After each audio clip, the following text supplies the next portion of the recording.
What if I told you Louisiana had its own version of the Haitian Revolution? Yeah, this rebellion was so dangerous, the government tried to erase it from history, but not today. If you believe hidden black rebellions deserve the spotlight, follow now, because this one will blow your mind. In the 1795 in Pointe-Coupé Parish, just upriver from Baton Rouge, a group of enslaved Africans and Creoles of color plotted a massive uprising. Inspired by the Haitian Revolution, they planned to burn plantations, kill slave owners, and fight for freedom by any means necessary. But their plan was betrayed. Someone snitched. The response? Brutal. The authorities tortured dozens to extract confessions. 60 men were put on trial. 23 were hanged, their bodies mutilated and displayed along the Mississippi River as a gruesome warning. Others were whipped, branded, or sent to death camps in the Caribbean. And just like that, Louisiana buried this rebellion beneath fear and silence. But make no mistake, these were revolutionaries. They risked everything because they refused to die enslaved. History tried to erase them, but their blood still stains that riverbank. Drop a 1 if this is your first time hearing about Pointe-Coupé. Follow for more black rebellions they don't want us to remember. And share this because our ancestors didn't just survive, they fought. Greetings, everyone. I'm Camille Nylan, the teacher for our 4-week dance class series.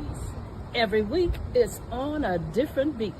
You don't need any dance experience. You're just going to have fun and get your groove on. Every Thursday, starting July 10th through July 31st, 6:30 to 7:30 at the New Orleans Healing Center on St. Claude. Come on in, have fun, and get your groove on. Thank you, and look forward to seeing you.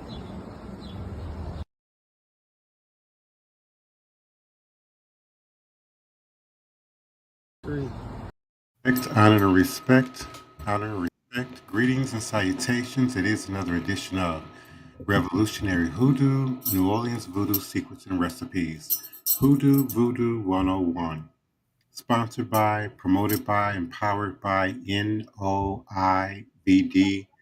New Orleans International Voodoo Day. 2026 New Orleans International Voodoo Day promises an inspiring and immersive experience with a diverse lineup of engaging events.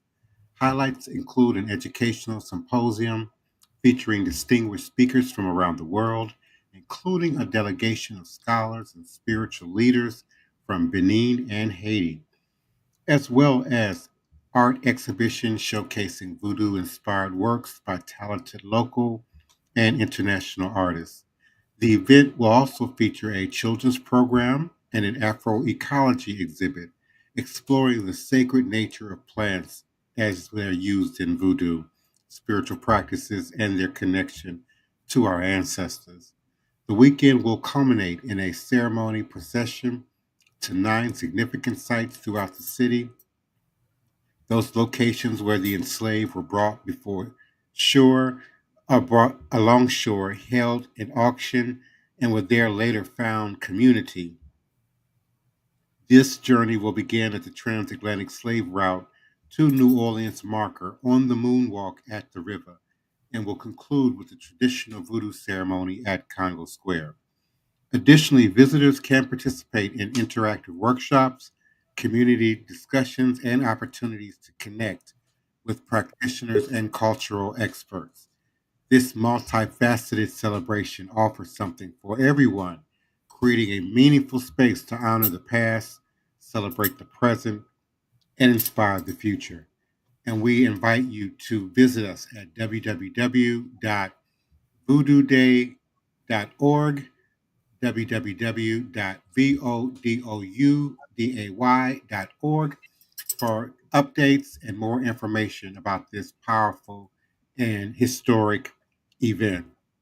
We certainly are grateful for each and every one of you who come and participate and show up here for this live podcast Wednesday nights at 9 p.m.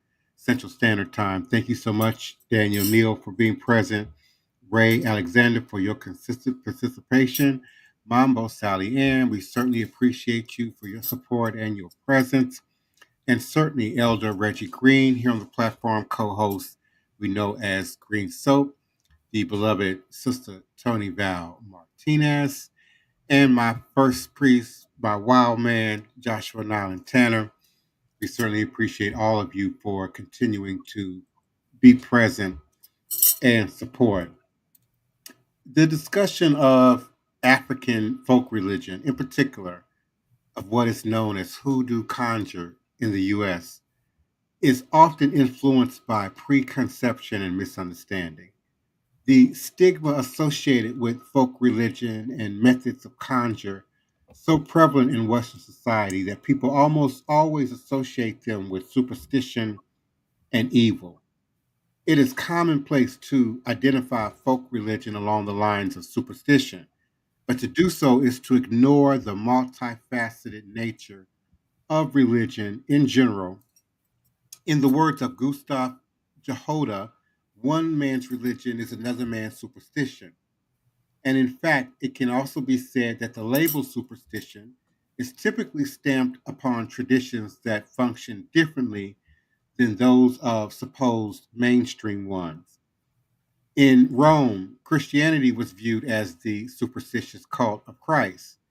In order to acquire a more comprehensive understanding of American folk religious traditions like hoodoo conjure, it is important to let go of often judgmental definitions as primal and superstitious. And this particular document that I'm drawing from tonight by Lane Megan, uh, produced in 2005, I believe it was. This particular paper will seek to provide a largely historical examination of the practice of hoodoo conjure in America, including descriptions of its roots in Africa and Europe, as well as elements of Native American traditions that have come together into a comprehensive whole over the history of the United States. The study of hoodoo conjure has in recent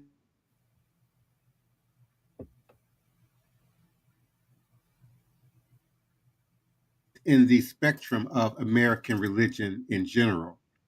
And due to the fact that the modern study of religious traditions like hoodoo conjure is many ways difficult because of the lack of documentation concerning the subject, this document will in many ways be a reflection of the overarching method of study of hoodoo conjure through historical and cultural perspectives. The organizational structure falls along traditional lines as well, describing the African roots of the practice, its transformation in the New World, and its role within society. This document, however, will also seek to extend the understanding of hoodoo culture as an example of both an American religious tradition, a tradition that serves to represent the possibility that a religion may perpetuate itself through culture and history rather than through scripture and doctrine, and an example of what the author would call the overarching world religious tradition that is folk religion. For the purpose of this document, folk religion is defined as a system of beliefs, practices, and rituals that are passed from generation to generation through a common culture. Folk religion and folk religious traditions will be used as blanket descriptions to refer to the practices and religious rituals of the people of Africa, Europe, and America. The term conjure is often used interchangeably with hoodoo. Therefore, the author utilizes the term hoodoo conjure for purposes of clarity. And often hoodoo conjure is cited as the purely malevolent side of conjuration, the casting of evil hexes upon good people by the bad. However, a more inclusive understanding of the term would be the uniquely American practice of practicing magic or witchcraft to cast spells and cause good or bad luck for someone through spiritual means. Voodoo culture is as multifaceted as any other religious practice. And then this girl Lane Megan goes on to begin a chapter, Hoodoo versus Voodoo, of which much of it I'm in, great disagreement in how she's contextualizing and representing the culture. In understanding Hoodoo culture, it is vital to differentiate from voodoo, she says, a term that is an American corruption of the word voodoo, Vodou, which identifies a traditional West African religion.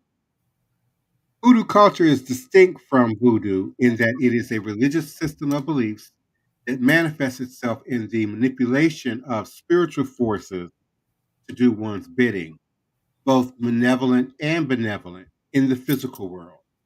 Voodoo, on the other hand, is a religion that worships a superior creator god, as well pantheons of deity through veneration and respect, as many of the established world religions do. It is usually the stigmatized conception of evil hoodoo that people are referring to when they identify voodoo with four O's, hoodoo conjure, and in reality is an intricate system of magic, herbalism, divination, and witchcraft that often erroneously dismissed as simple sorcery and fortune telling. This misunderstanding of hoodoo culture in the United States has been facilitated, in most cases, even caused by the portrayal of African religious traditions in the media. The modern conception of voodoo is one facilitated by pop culture, in particular, the influence of nearly 100 years of American film. The average American's knowledge of voodoo, VODOU religion, is restricted to the notion of witch doctors, zombies, and of course, the voodoo doll. The idea of the zombie was introduced to Americans by an author named William Seabrook, whose book, The Magic Island, written in 1929, introduced the general public to Haitian voodoo. Once American filmmakers came across the often held idea of voodoo, in particular its Haitian incarnation, that it would be possible to reanimate a dead body through witchcraft, namely zombie possession, and use it to carry out one's dealings on Earth, they fully exploited it to provide entertainment in the form of horror films. You all see the mixing of the water and the wine here. Movies that range from 1932's White Zombie and 1941's I Walked with the Zombie to 1984's Thriller and 2005's Skeleton Key only serve to exploit the instances of the use of black magic in conjure culture, making it seem as though hoodoo culture or hoodoo conjure was only a blasphemous collection of curses, sorcery, and human sacrifice. In fact, at the beginning of Michael Jackson's very famous Thriller video, she says, there is a disclaimer in which he denies any association with the cult or the occult.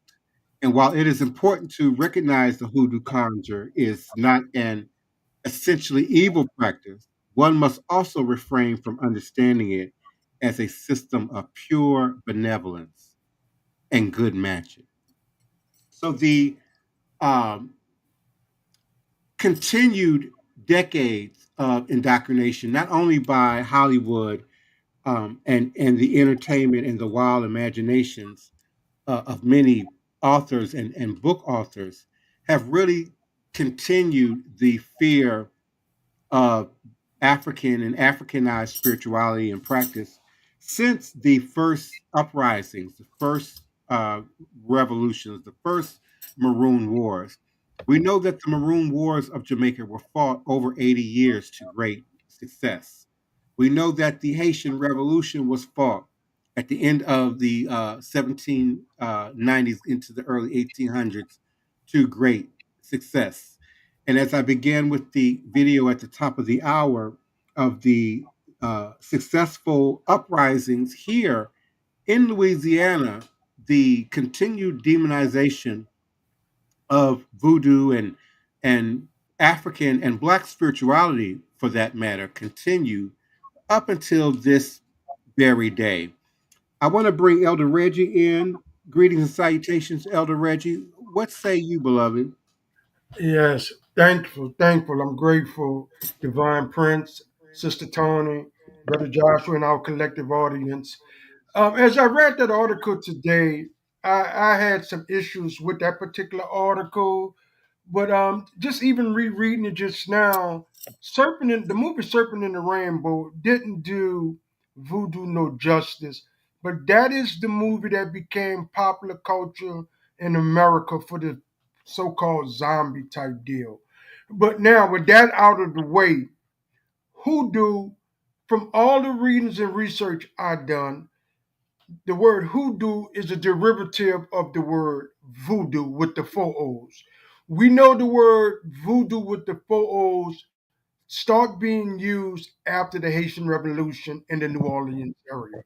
Once it left the islands of Haiti and morphed in New Orleans, using a lot of derivatives from Haitian because these people had just came from Haiti as refugees living here.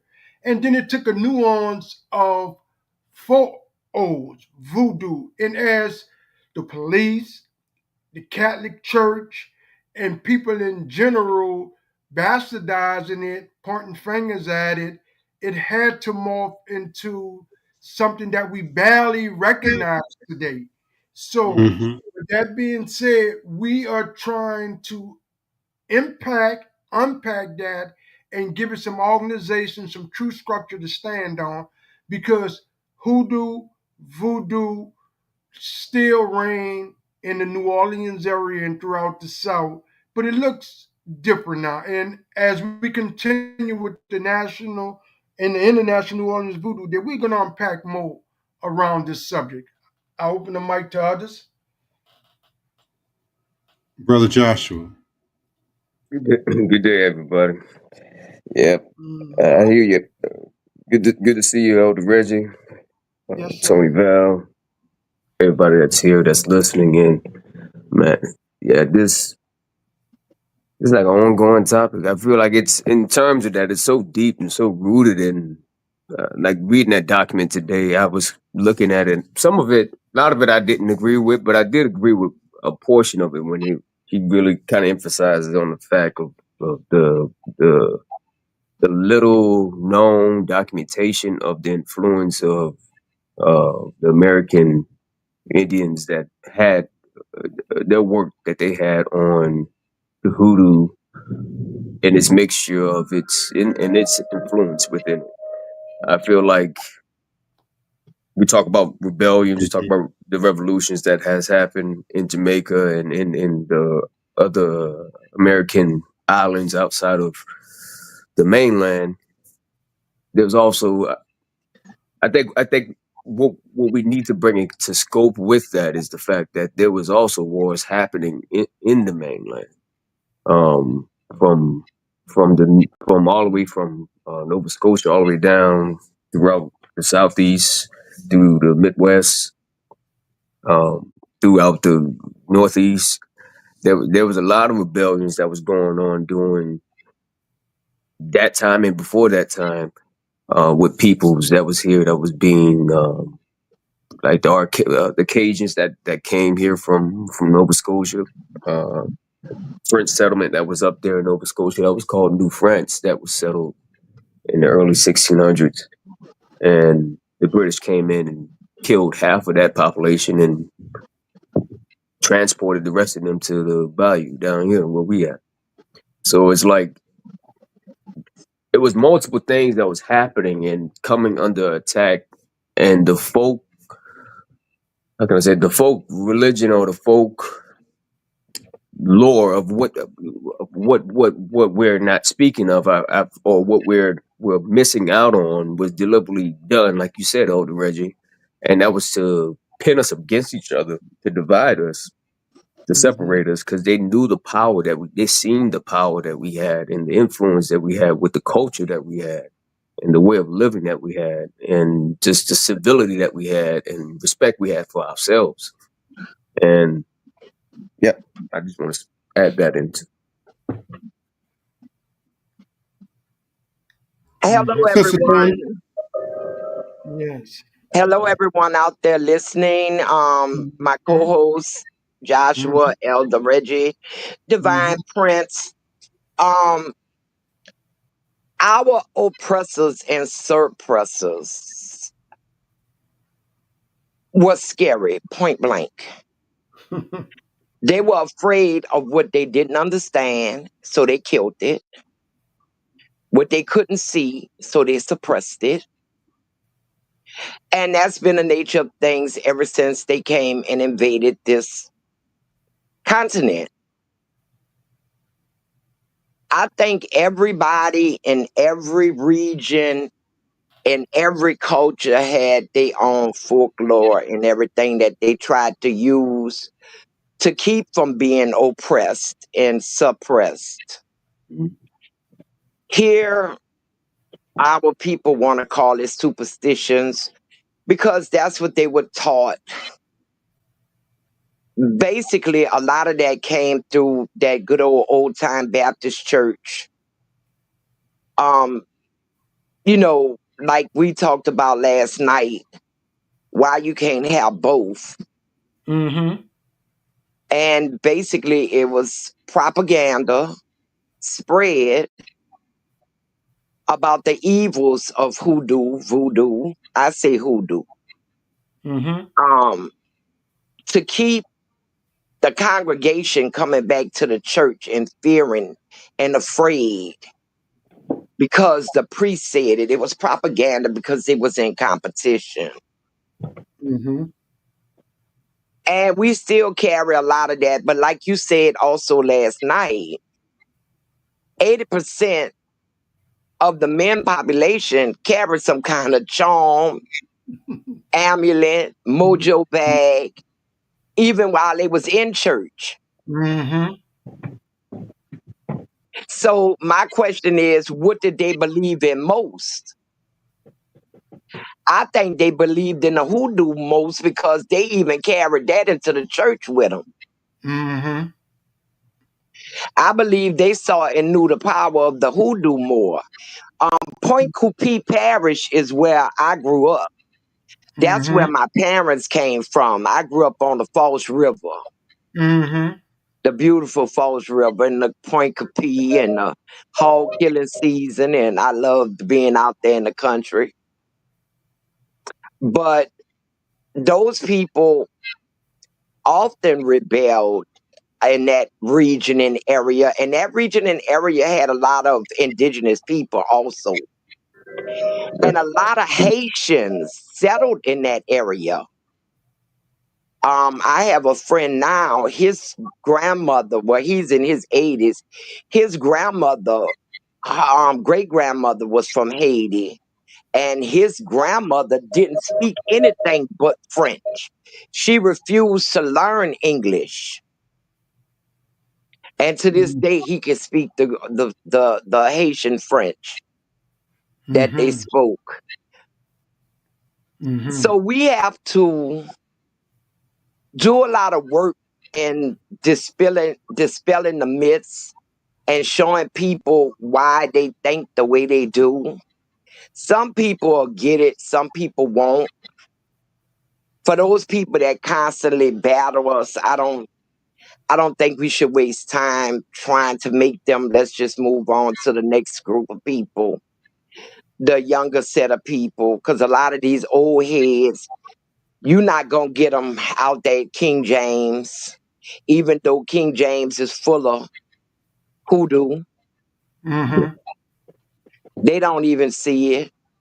You can show them comparisons, they don't see it. I done had this argument so many times over the years with the street preachers on Canal Street in St. Charles when they used to be Mm-hmm. out there when a lot of people used to be on the street. Mm-hmm. But on another note, I'm sure everyone knows that Annabelle's handler was found dead in his hotel room. Mm-hmm.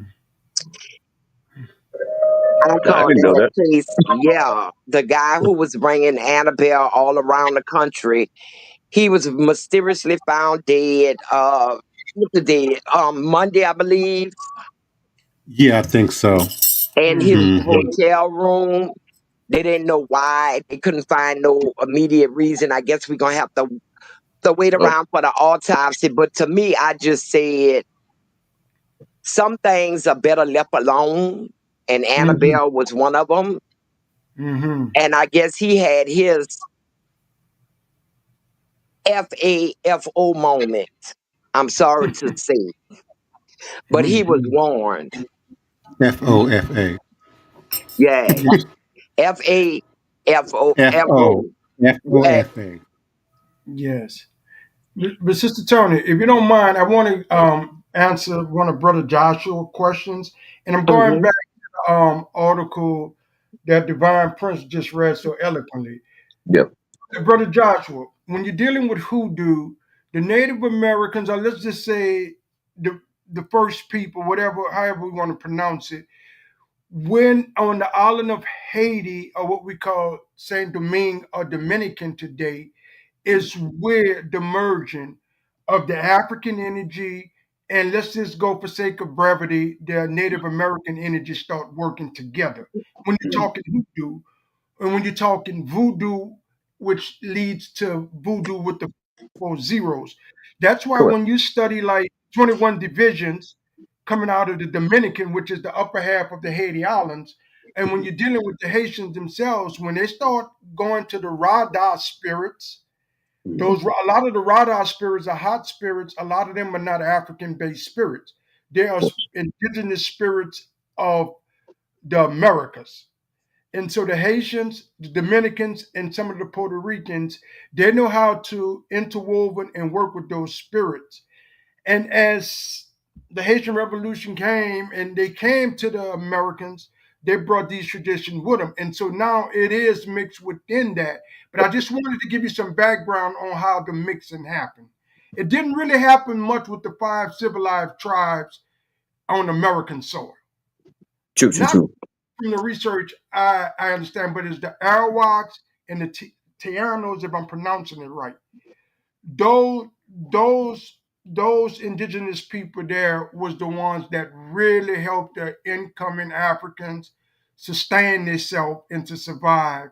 And that's where the merger and the mixture became real prevalent, which we see today as we study Haitian voodoo, 21 divisions, Mhm. and what they call I think it's called sensei in Puerto Rico.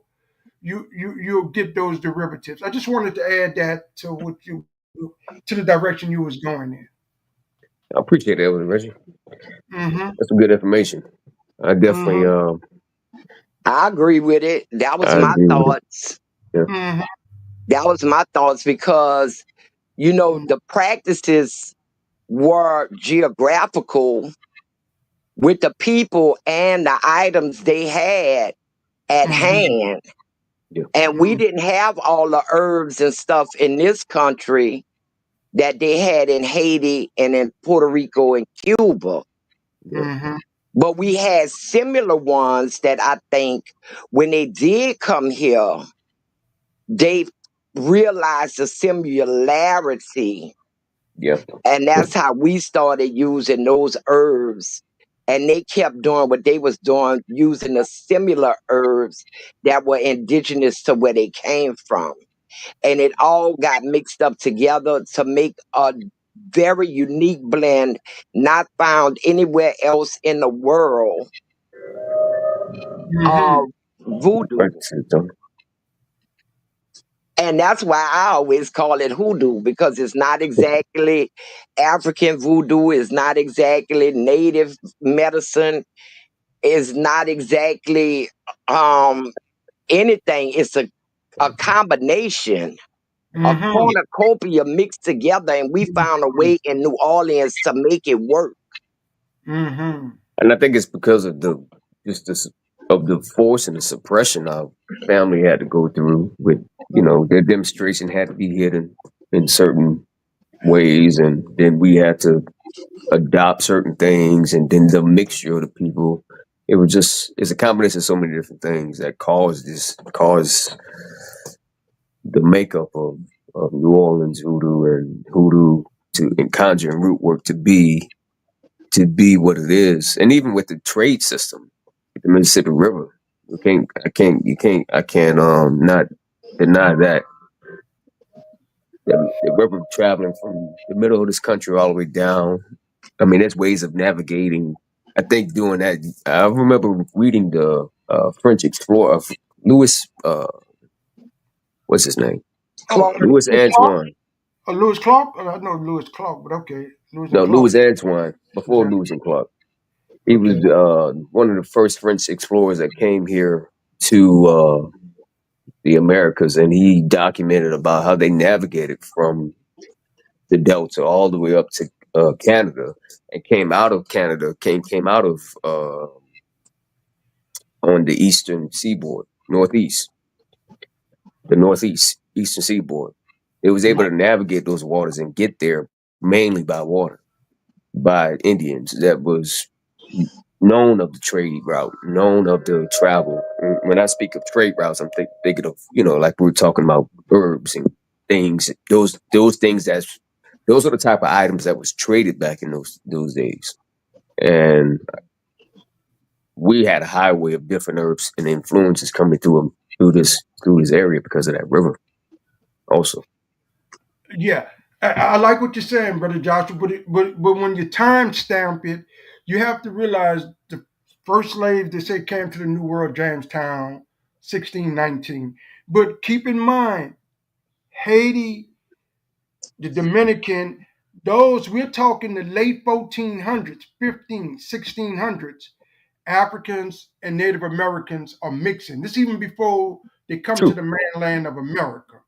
And so True. some of these energies are already 100 years into being what it's going to be. And so the introduction of the herbs, the introduction of corn, maize, which we know was on American soil first.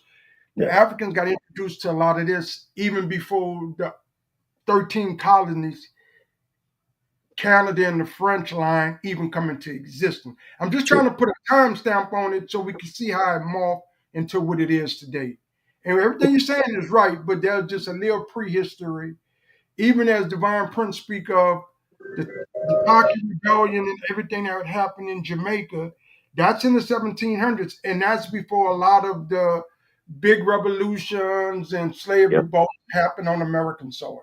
You're right. Yeah, so the islands really lay the groundwork out somewhat.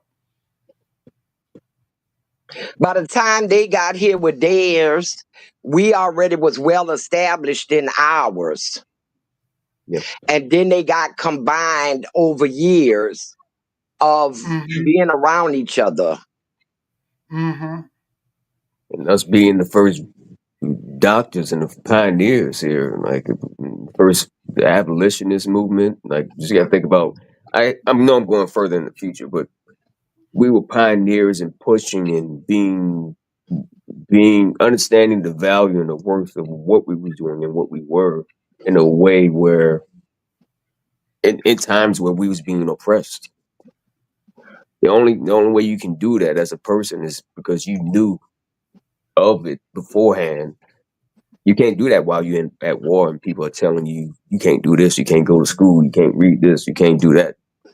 You gotta have previous research or your ancestors had to tell you that. Your parents had to tell you that. Your grandparents had to tell you that. Great grandparents had to tell you that. Or you had to be shown that through their demonstration. And I think that's what a lot of those people, how our resistance, even to this day, we still pull from that. Mm-hmm. Mm-hmm. That's a good point. Yeah. But as we keep it with New Orleans International Voodoo Day, which is a derivative of what we call hoodoo, and just trying to track from the young lady article or paper that she wrote, just trying to line it up to be what we are doing here. We're just unpacking it. That's all. I ain't gonna say there's no right or wrongs. We're just unpacking this history because there's a lot of it there. There is misnomers such as the zombies and things of that nature, but we Yeah. will unpack it and try to get to some truth. Yes, and as we come to the end of our show, Elder Reggie, can you close us out, please? Yes, just with the first sentence of our mission statement, lest we forget, the spiritual medicine of voodoo brings healing and relief from the shackles of slavery that binds the master and the slave to the same clan of social division. That is a two-step between those two, and it still have not healed. But with that, I say, ashe to everyone. Good night, Divine Prince. Good night, Brother Joshua, Sister Toni, and the collective audience in the chat room. We see you. We read everything you put there, and we appreciate you. Continue to come, and we are grateful for everyone's presence. With that, I say, ashe. Good night, everyone. Ashe, good This night, ain't no fairy tale, baby. That root work in your veins, that's power passed down. Speak to your spirits, man. They've been waiting on you. This ain't no fairy tale, baby. That root work in your veins,